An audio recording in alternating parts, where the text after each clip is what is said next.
Welcome to the Secrets to Mindful Health, where we explore the hidden truths of wellness in all its forms.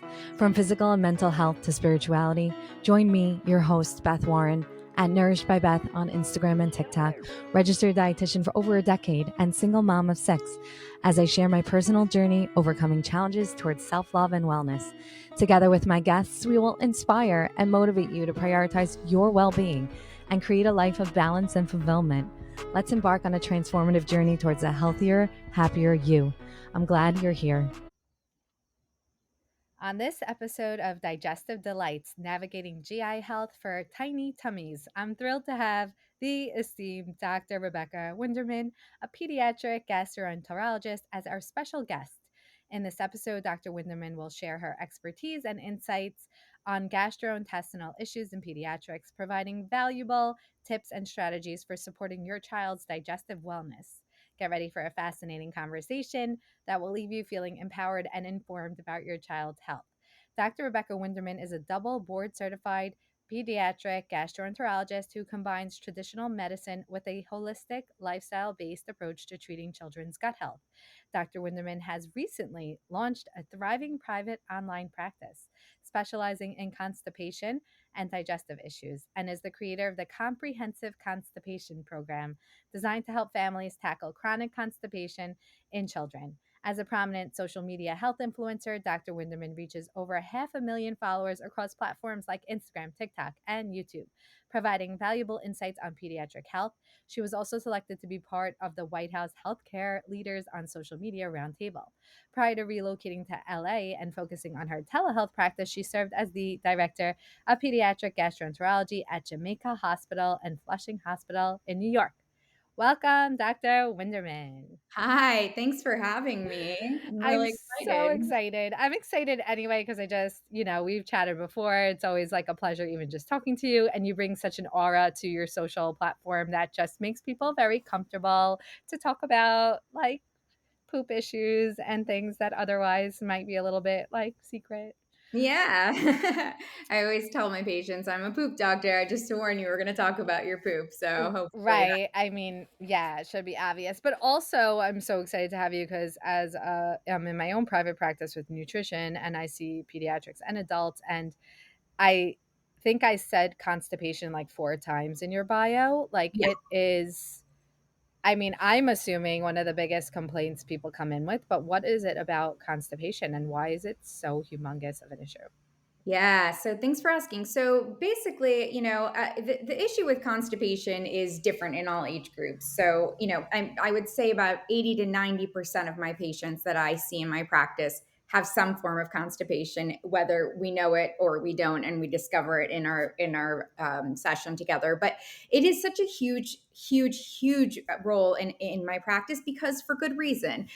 Kids experience it and at different ages. So, when we talk about like potty training time, that's a really prominent time for kids to start withholding stool. And I see, patients in that age range suffering because of that. And then you get into like school aged kids who issues with constipation because they don't want to go in school. I mean, nobody really wants to poop in school. And then you get, the sort of teenage years where we're talking about, okay, we're not eating enough fruits and vegetables, we're not drinking enough water. And so diet plays a bigger role in that. And then you have patients who have chronic diseases, leaky gut and autoimmune diseases, who most of the times the first thing to get hit, or even possibly, the chicken or the egg where it started, is that motility in their gut. So it really all starts with how you move things along. And I think the more literature that is coming out, the more people actually are starting to pay attention to what's in the bowl.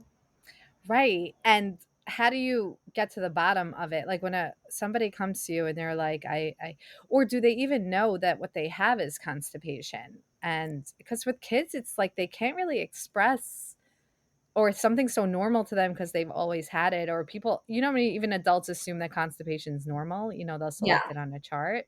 Yeah. So how do we get to the bottom of helping them understand that it's a Yeah. problem and then why it might be the case?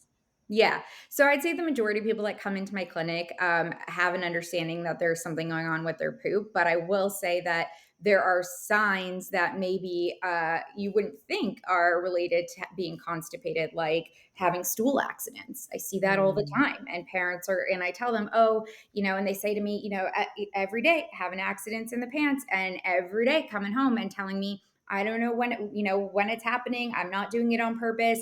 And parents are so frustrated. And then they come to me and I tell them, oh, this is from being backed up. And they say to me, what do you mean? It's liquid. It's not backed up. It's diarrhea, so it's like, and just having to explain to them, like, actually there is constipation behind that. So I would say, the majority of patients in one way or another have some sort of stool issue going on. Whether or not they see it directly or not is sort of like what I help parents do. But I would say that, if you're coming in and your kid is a school aged kid, the most common cause of abdominal pain in a school aged child is constipation. So it mm, doesn't hurt to take a look in the toilet. That's the first right. thing I always tell parents. So that's, one and all. The second thing is, are they, are the stools hard? Obviously, that's an obvious one, right? And so we start to talk about how often they go. And then when, I get the parents that are like, well, it's normal, just like you said, and we have them point out on the Bristol stool chart, and it's not normal. It's hard and pellets. Mm, And then we have, the frequency. Parents are like, they go every day, like it's fine, but it's not really about frequency when we deal with constipation. It's about consistency. So if the poop is hard, then you're constipated. So, right. yeah, it's nuances of medicine, even urinary accidents can be a sign of constipation. So I think it just affects so much that patients end up in my lap and we tease through those things together. Yeah, I was even gonna mention one. I also don't really hear one alike case of why someone might have constipation. I mean, from a dietary perspective, which we'll talk about, it's usually consistent Yeah. because kids, typical Yes. kids Yes. diet. Yes. Across the But board. at the same time, like from a medical perspective or something more going on, it's different. Actually, I recently had a client who was having the urinary accidents and at night, and they were saying that he's constipated, Yeah. but then the mother would express that sometimes he would go twice a day or, multiple times. Um, and then I feel it just, I don't know, you tell me if also then becomes something, I'm not sure the right word. I don't want to say psychological or something then that develops into like more of an issue, or maybe because, now the child I think is about 10 years old, like they get older with these issues and then it becomes something they overthink. Yes. So, and that's something I tell parents and families alike. This doesn't get better on its own. And in fact, it will continue to happen more frequently and become more of a psychosocial issue as they get older. So it's one of those things that you want to address right away, whether you come to me for, even just like a 15-minute quick consultation and I tell you, I put you on your way, or you go in to see your pediatrician or gastroenterologist. It's important to bring this up now because while it may not seem so important that they're having some hard and frequent stools, that develops then down the road into now I'm having accidents, stool or urinary accidents. And the truth of the matter is that unless you're fully cleaned out, neither of those are going to help. The colon Mm, sits right on top or behind the bladder. And so when the colon is stretched out and it has all the stool in it, there's less room for the bladder to have urine in it. So, the most common cause of bedwetting, of daytime urinary accidents is constipation for good reason. wow. Anatomically, they're not hopefully not connected, but they are very close in proximity. And the same is true, with something called encoparesis. I see this all the time. It's poop accidents, and it is mortifying. And it is these kids who are school-age kids and parents who are frustrated, who are like, I don't know what to tell you. I give them fruits and vegetables, and all day long the school's calling me that he has that, and the kids don't want to be his friend because he stinks. And Oh. and yeah, and it's terrible. And it's really it's both of those are involuntary, and the stooling accidents happen because the kid is so impacted that the new stool that comes down, the liquid leaks around it and the solid stays behind, and the kid has no idea. And it is true, they're not doing it from a behavioral standpoint. Mhm. And it's one of those things again that just doesn't get better on its own. And the longer we let that fester, the more psychosocial damage that gets done. And I feel bad. These patients are often going to urologists and, waiting 6 to 9 months for a gastroenterologist. And so, I decided, to really bring this to light because it's just such an issue. And you really are only school aged once, and Right. that is your childhood that you go to therapy for years Right. down the line. So, if I can help, patients and families work through this, that is my goal. But yes, to answer your question, it doesn't get better on its own. Yeah, like to sort of nip it in the bud and just be like, oh, it's not just a constipation issue, like it's not something to deal with, but it's pretty straightforward in terms of just sort of like get in the door, nip it in the bud, take this course, and that's what I wanted to talk about is sort of like the first line defenses, even though we're saying people might have different reasons why they have Yes. constipation, like sort of, is there a common like first line thing to do, acute, chronic, Yeah.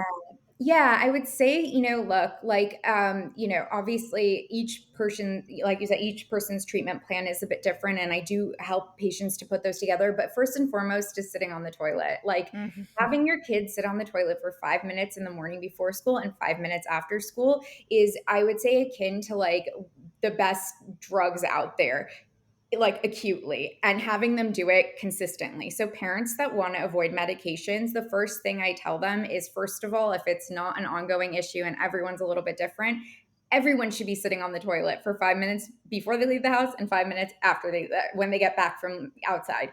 Nobody wants to poop outside, and this really gives you the best chance to evacuate inside the house so that you don't have to do that outside.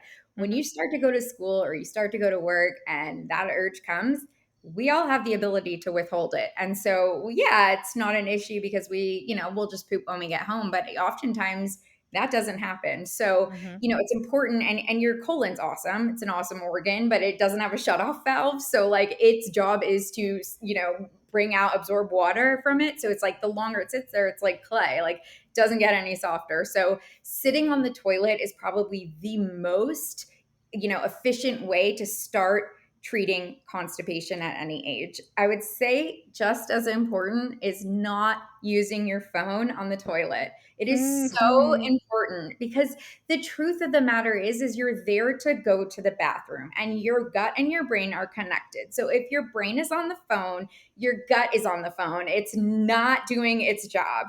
And so you really have to just, listen, I say 5 minutes for a reason. You shouldn't be on this toilet at any age for more than 5 minutes. I mean, when Mhm. we're older, hemorrhoids, when we're younger, we learn that the toilet's not for pooing. So it's 5 minutes. If you don't have to go, you get up, use your phone in another room, lock the door. I Mm. don't care if you want time away from the kids. Get off the Right. toilet, sit on the floor in the bathroom and use your phone. Like Right. your colon like needs you to like comply with it. So that would be the first and foremost thing I would say is behavioral stuff. It's like when they say, which we'll talk about, eat fruits and vegetables. It's like, but why do we have to be told that? Like, how do I avoid Yeah. diseases? And then Yeah. people aren't doing it. And I hear also from like a breakfast perspective or whatever, how hard the mornings are. So it's Yes. crazy how much we don't have 5 minutes in the morning. But I always argue like sleep is sort of like the first thing to work on with kids because the ones who Exactly. can't wake up, it's because they're sleeping too late and everything's delayed. Even their ability to go to the bathroom is delayed. So, Correct, correct. And the best time to poop is 20 minutes after you eat. So I always tell parents, I'm like, look, mm, kids will get up and go to bed like when you tell them to get up and go to bed. So like it's most of the time it's like parents, it's me that's like waking up late and frantic and throwing things into the lunchbox and get out the door, get out the door. mhm, So I think like, the thing is like we have to, set them up for the best chance of success. And the best way to do that is to get in breakfast in the morning. So I always tell the parents, I'm like, listen, wake them up, have them come sit at the table, eat, brush their teeth, go get dressed, and right before they leave, 5 minutes on the toilet, and that's it, and go off on your way. And that in and of itself, 20 minutes, it's like everyone knows after they have their breakfast, about 20 minutes later, we're in the bathroom. Why? Because yeah. the body's emptying, right? It's like, oh, I gotta make room. Like she's had something to eat, and it moves things around, and the motility gets going. So it's like how we're going to start our day is how we're going to experience the rest of our day. And that's true in mind, body, and soul. So, yeah, it's important. Yeah, it's so true. I'm thinking of my checklist in the morning. So I have 6 kids. So it's funny because my youngest is now 5, my oldest is 17. I sort of missed the boat on some of them, but I'm thinking of the run through, every morning it's like we don't stop. And even my kids get crazy. They're like, "Mommy, tell us every morning." Like, I know to make my bed and pick up the clothes off the floor, but I'm just thinking of the checklist I run through every Yeah. morning. Yeah. And I sometimes I say, "Do you have to use the bathroom?" But now, like, I'm gonna put that in there as like, "Oh, go," or I'll say, "Go use the bathroom," especially with the younger ones, because the younger ones especially value the cues. They value them. Whenever I say, "Oh, do you have to use the bathroom?" Then suddenly, like, yeah, Yeah. and they go That's and they use it. reminder. They're very Yeah, busy at they're school age, right? And they're that's very busy. very So busy. I'm gonna say it. I don't know if I say always that one consistently. I'll say brush your teeth. And isn't that funny? I think that's funny how we prioritize things Yeah. like, oh, brush your teeth. For me, of course, it's eat breakfast. Yes. Um, and then I never thought, and I'll say go to the bathroom, but it's more to avoid a pee accident on the bus Right. Right. uncomfortably. It's not Yeah, like, or oh, let the me help your stool hygiene, your poop Yeah, hygiene, and go exactly. sit on the toilet. That's such a Exactly. good, obvious one. Okay, so then what would be next? Because I know a lot of people get put on Miralax for, I Yes. guess, extreme situations with the doctor's, Yeah. treatment plan, and then they also have a lot of feelings about it, Yeah. and so do kids. Yeah, yeah. So the thing is, okay, so the Miralax thing, I will be completely transparent. I am a big fan of Miralax, but in certain scenarios and for certain lengths of time. And I see far too often parents who are put on Miralax, not the correct dose, not for the right amount of time, and they end up on it for years and or Mm, months. And then they come to me and they're like, it didn't work and I don't want to do that. And so it's like, when you have an effective medication, not and it's so often the case, pediatricians and even, myself, gastroenterologists, we don't always do the greatest job of telling patients how to take a medication or how to adjust the dose or what to look out for. And so Miralax is one of those like holy waters that like, oh, your belly pain is with Miralax and you'll follow the instructions, right? So and it's one of those medications that it's the reason that we like it as physicians is because it doesn't get absorbed. And so whatever goes in comes out. Now there are concerns around what gets absorbed and if there's any other extra, material in there that, could be of issue.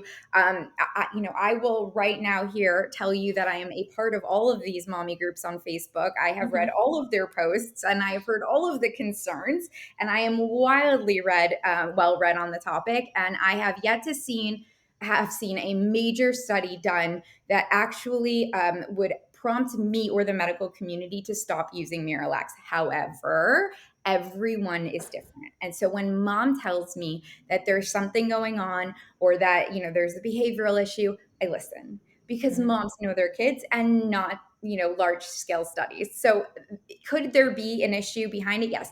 More often than not, the complaints I see on those Facebook groups are often that they were not given their correct dose and they've been on it for long periods of time and they're frustrated. And guess what?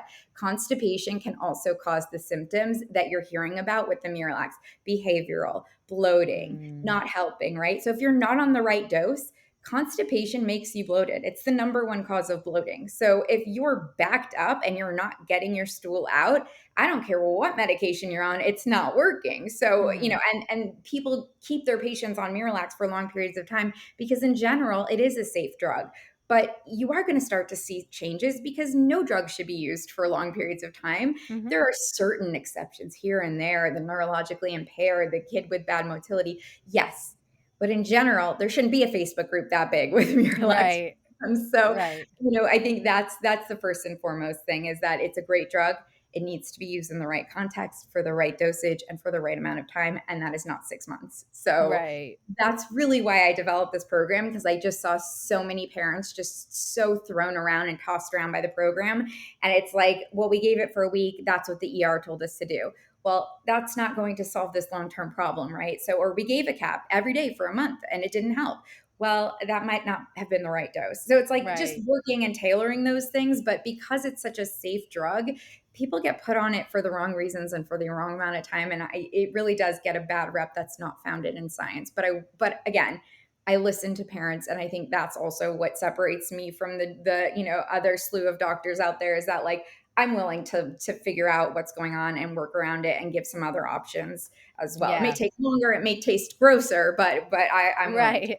Yeah. Right. Yeah, so I'm wondering if there's if it kind of could stop there for most people, and then how diet interplays in all Yeah. this. 100%. So the thing is, with school age children, it's a lot of withholding, but even then, and so with, as you get older, like the teenagers, it's more diet based. They're not really withholding their stool; they're just eating garbage. But Mhm. either way, from birth until teenage years, it plays a role. So you can give as much Miralax or stool softener because your kid is withholding, but once you come off of that, you're going to need fiber to keep it soft, because the reason Mhm. they were withholding is because they didn't have soft stool to begin with. So Right. diet is always going to be a part of my treatment and overall approach to anything. So eating things that are high in fiber, not fiber gummies, Right. is Not important. fiber candy. No, no, there's no quick fix. Like I was talking to a patient earlier today and she was just like, I guess there's just no like one thing. And I was like, there's no one thing. You got to do all the things. And so when we don't Yeah. do all the things, we know we're like, I didn't work out today. I didn't eat enough fruits and vegetables.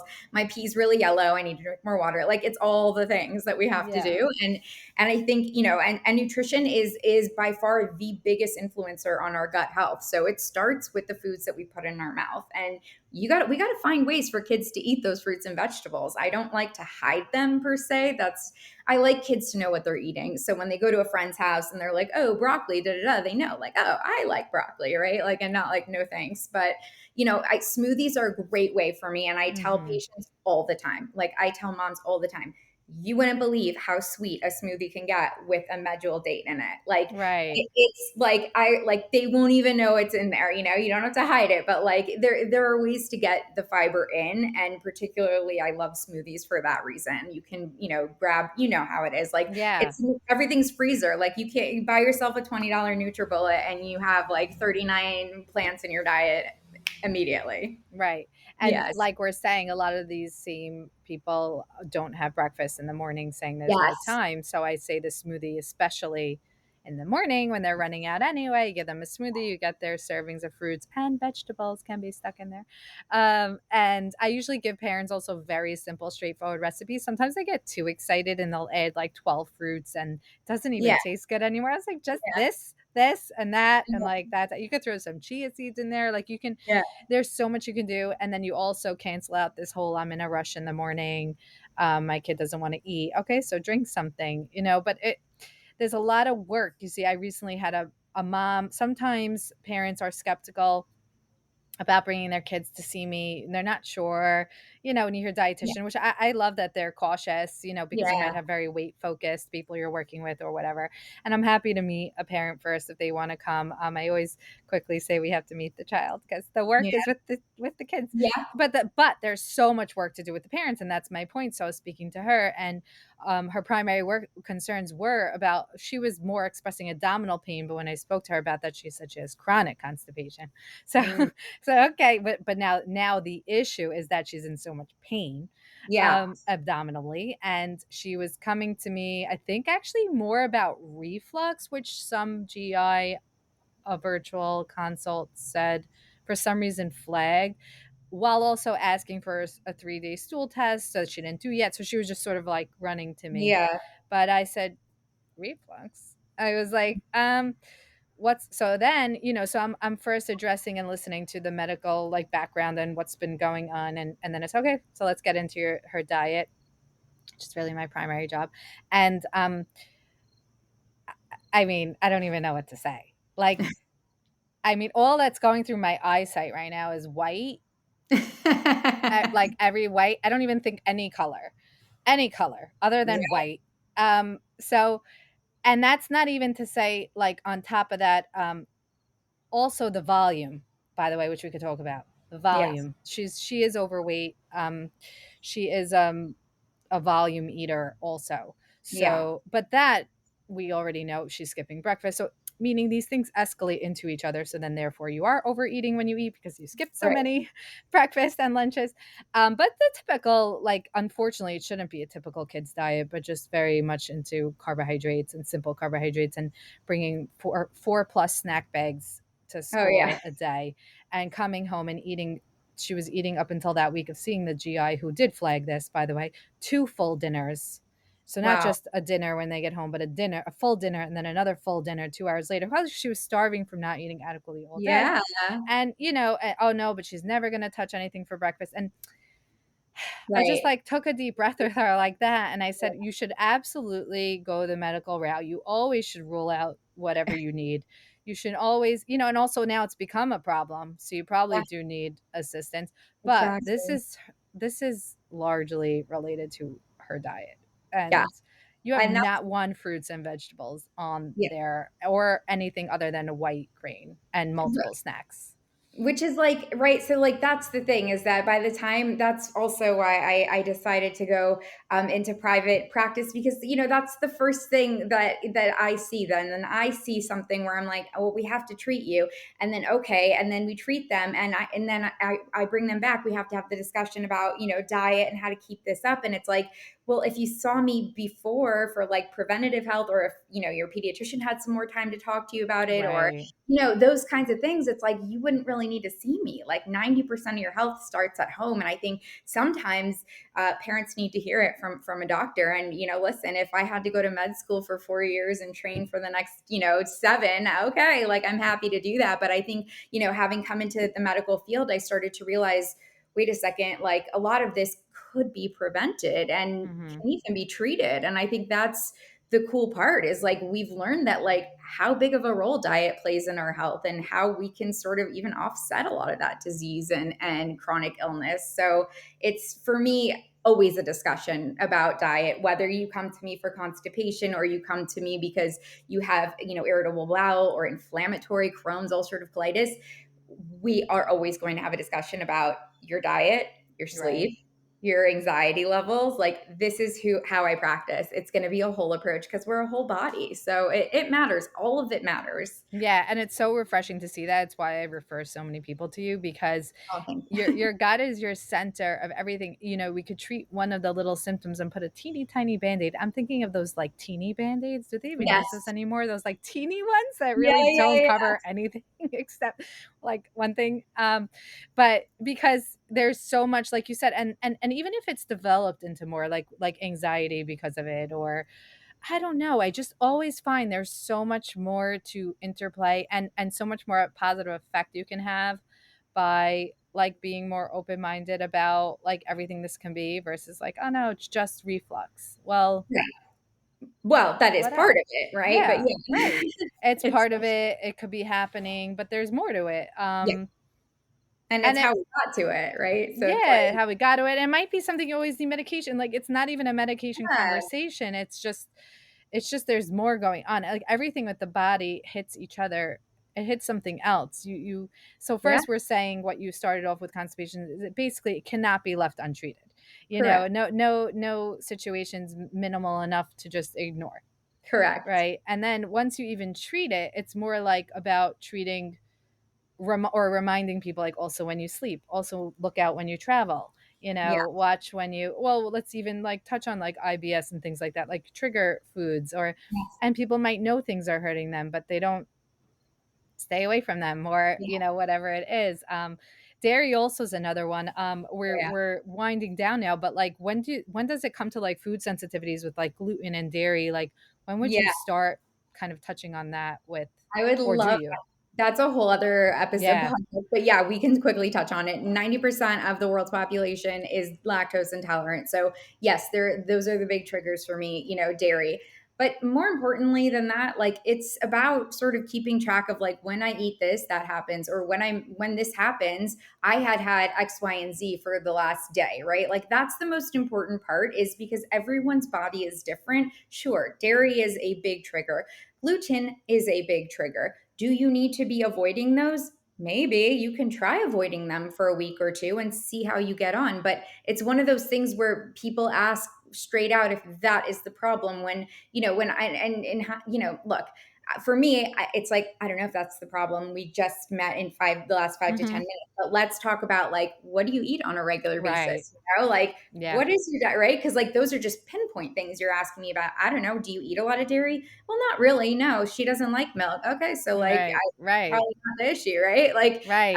so it's one of those things where it's just like there's so many like flashy, health influencers out there that are recommending you take this, that, and by the time people get to me, they're on like 39 supplements, paying like Right. $1,500 a month, like Right. trying to get things right, and it is not necessary at all. I mean, we can get down to the bottom of your health without avoiding every single food category and taking every supplement under the sun by just taking a look at what you're eating, how you're Right. sleeping, how your stool is, right? Like we didn't have all this crazy fancy stuff before. And I think that it's people like you, people like me that are out there just trying to spread information about how patients can be self empowered to do these things on their own and probably in a better way. Like I saw a patient, for instance, and I'll stop after this. I saw a patient that was taking a supplement and was telling, but was completely avoiding dairy. And the supplement was dairy based, cow's milk protein based, right? So Mhm. she was like, I don't get it. I avoided dairy, da da da da da. And I'm like, right, but this supplement Right. that you're taking has like dairy in it. So like, is it dairy? Like, I don't know, right? So it's just Right. those like little things, the nuances of like the hysteria around like food allergy and food sensitivities. Like we're seeing patients and kids coming up with like food aversions and stuff. Like Mhm. easy does it. Like let's just work Right. together. There's no fire. And Right. that's why, and I don't know if you see patients virtually as well, but like that's why Yes. I started a virtual practice because it's like 7 months to get into a pediatric gastroenterologist, and they're there, they come in with their Ziploc bags full of everything they've ever tried until they met me, and I'm like, oh my goodness, Right. And there's so much work you can do like yeah, this it's a already to start. long time, 7 months, oh my god, a All kid's, right. kid for kid. Yeah, So for yeah. sure. Okay. Well, I'm so happy I had you on. This was so insightful. I'm even Yeah. like super motivated. So how can people find you, work with you? What's your social handles? Yeah, my social handles are kids gastro doc. So kids like kids, GASTRODOC, kids gastro doc. And you can book an appointment with me, just DM me. You can also go to kidsgastrodoc.com, and that would be a way to get in contact with me. I think people are lucky this way. Like now that you did this, I'm like, oh, this is great because there's like full access. They feel like quicker access with you, and like you said, it's so hard to find a great Yeah, GI one that's like well rounded and then be able to get in with. Is like people need to jump on that. So yeah. thanks so much for coming on. Thank you for having me again. You're so sweet. Don't forget to hit subscribe or follow me on Instagram and TikTok at Nourished by Beth or listen on Spotify at the Secrets to Mindful Health podcast.